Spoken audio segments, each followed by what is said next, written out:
On this vote, the yeas are 60, the nays are 40. Under the previous order requiring 60 votes for the adoption of this amendment, the amendment is agreed to.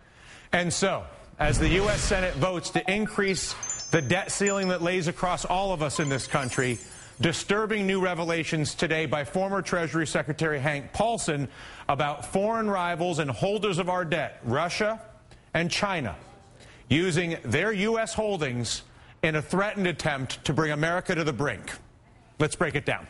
On yesterday's Senate vote, our government essentially upped its credit card limit as to how much money they could borrow to create programs and spending and loophole all the things that they do to $14.3 trillion. That's on everybody's bill, right? So how do we end up as a country so deep in the red after being in a surplus a decade ago? As we all know, a series of decisions by our Congress and the presidents in recent years, cutting taxes while at the same time spending money they did not have by borrowing against the credit card of anybody who is still alive and young and intends to live for longer than the next few minutes. Not to mention new and legacy entitlement programs expanded and multiple wars, all with tax cuts. And it's not just the public debt, that $14.3 trillion.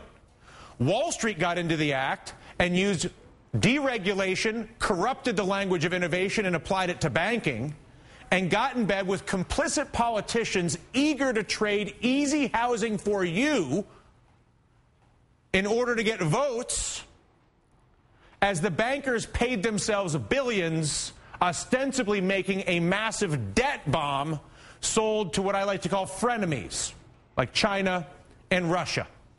It was a dangerous situation, to say the least, and now new revelations in a soon-to-be-released book by Hank Paulson confirm some of your worst fears. According to Paulson, in 2008, before the bailout, Russia was on the phone urging China to make our economy go boom. It all had to do with China and Russia's ownership of our housing debt.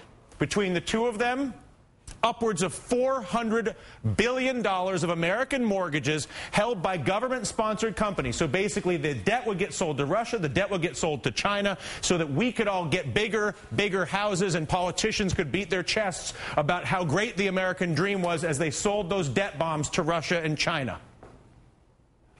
And as home loans started to default in our country, because banks were lending money they didn't have and to people who could not pay it back, Russia reportedly approached China with a plan to dump their holdings in unison, ostensibly putting up a for sale sign on the ticking time bomb that is and was and still is U.S. housing debt. The threat to us?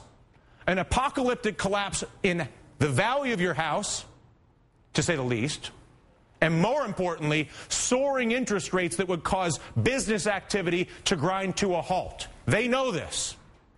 And they knew full well that the only person in the world who could swoop in and buy the massive amount of troubled debt was Uncle Sam himself, you, the taxpayer, America, your labor. You get up early, you stay late, and they know that the only people that can take all this debt on, you.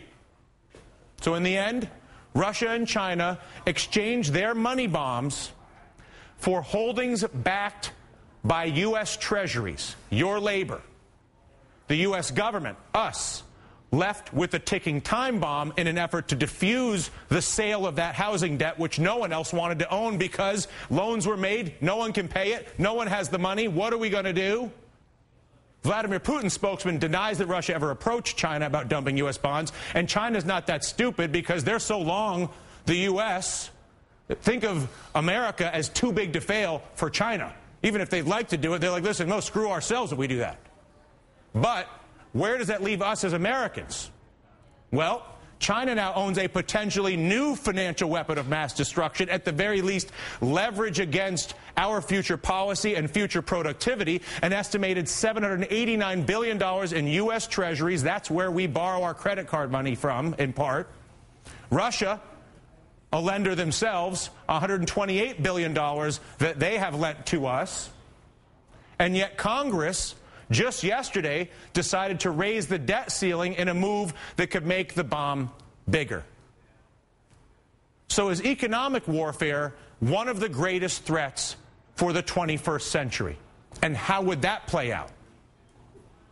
Joining us now from Washington, D.C., Richard Rahn, chairman of the Institute for Global Economic Growth, and the Asia economist from the Heritage Foundation, Derrick. Ron, I'm going to begin with you. How big is the problem? How big is the risk? Well, it's a problem, but the risk actually isn't all that great because the problem is for the Chinese and for the Russians, if they sell the bonds, what do they do with the money?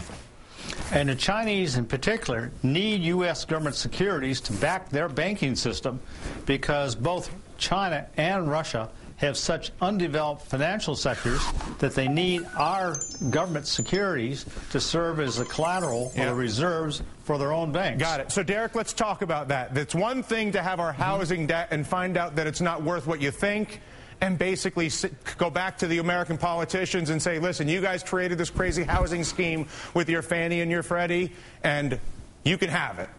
Treasuries are a different thing because it's the value of our ability of our currency and our ability to tax the people that live in this country. The more debt we have, the more potential pressure, and it's relative, there is on our currency, and the more potential pressure there is on taxpayers.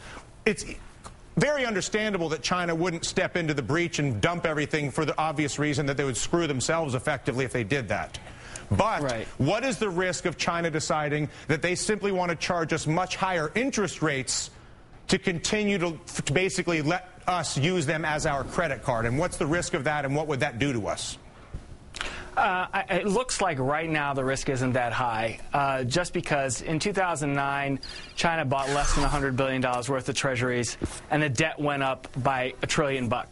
And our interest rate stayed the same. So we sold a lot of debt, which, as you pointed out in the beginning, is a terrible idea. The Chinese didn't buy a lot of it, and yet our interest rates were flat. So can I stop? So the threat really is in China. Understood. So let me stop you there, because the biggest buyer, as you know, of U.S. Treasury bonds over the past year, or one of them, has been the Federal Reserve Bank of the United States of America. So because China hasn't been buying that much, the reason they haven't been buying that much is because the Federal Reserve has been responsible for absorbing the Treasury's debt. We're basically funding ourselves by printing money at the Fed that we use to buy Treasury bonds. How is that good for us?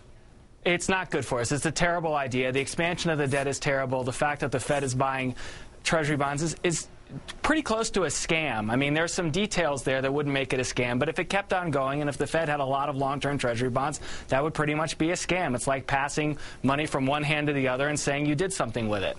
And in the process, we're watching this be legalized by our Congress and enrich those who control the financial institutions that profit from it. Do I understand that correctly, Derrick? Well, you got it right. Yeah, go ahead, Ron. Okay. Go ahead. You've got it right, and if you tried to do this kind of thing in the private sector, it'd be viewed as a Ponzi scheme, and you'd probably go to jail, and for good reason. Yep. And we can't continue just to print money. We've got to bring spending under control, as you mentioned at the beginning. And at some point, even the Chinese and Russians and oil states are going to reduce their purchases of U.S. debt. They can't dump it all because, as you pointed out, we're too big to fail. Shoot themselves in the foot. Yeah. But they can cease buying. Yeah. Well, I mean, and the reality is the biggest buyer is the Federal Reserve. The biggest buyer of our own debt is us. We just print money at the Fed. Anyway, Richard, it's a pleasure to get the chance to speak with you. Derrick, the same. Thank you both for the conversation.